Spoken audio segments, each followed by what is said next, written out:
કરતા પણ વધારેની grant pass કરાવી છે। રાજ્ય સરકારમાંથી વાત કરીએ તો 570 કરોડ રૂપિયાની ગ્રાન્ટ જે કેન્દ્ર સરકાર તરફથી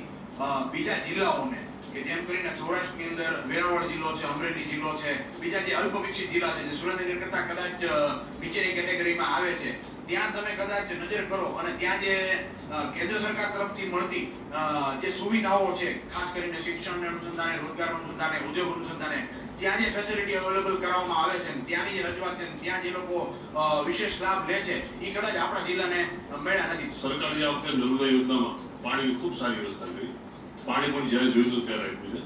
પણ સરકાર 25 વર્ષથી ભાજપની સરકાર ગુજરાતમાં પણ છે, ત્યારે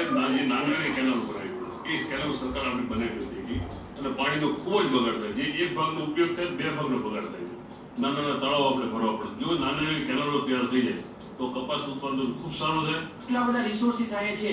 પણ શું થાય કે બસ વગરની બોર્ડ જ્યાં સુધી બસમાં બોર્ડ ન લાગે ત્યાં સુધી આપણે બેસી ન ગાય, અને direction is the more important than distance, એટલે કે દિશા અંતર કરતા વધારે મહત્વની છે। તો સાંસદ એવા હોય કે એને આવી દિશા આપી શકે તો જિલ્લાની અંદર, અને બીજું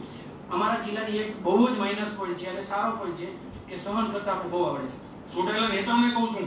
કે તમે ચૂંટાવો છો 100% જ્ઞાતિ આધારિત સમીકરણોના કારણે ચૂંટાવો છો, પછી તમારા જ્ઞાતિ સુધી સીમિત ના રહો। તમે આમ સમાજના, તમે સમગ્ર જિલ્લાના પ્રતિનિધિ છો, તમે વઢવાણ તાલુકાના પ્રતિનિધિ છો, તો તમારી જવાબદારી સમગ્ર જિલ્લા માટે છે, કોઈ જ્ઞાતિ માટે કોઈ વર્ગ વિશેષ માટે નથી। પ્રવર્તમાન જે સાંસદ છે એમને કદાચ 5 વર્ષમાં કોઈ સુરેન્દ્રનગરની પ્રજાએ 5 વખત પણ જોયેલા નથી, અને પ્રશ્નો જોયેલા નથી એટલે એનો મતલબ પ્રશ્નની તો વાત જ નથી આવતી।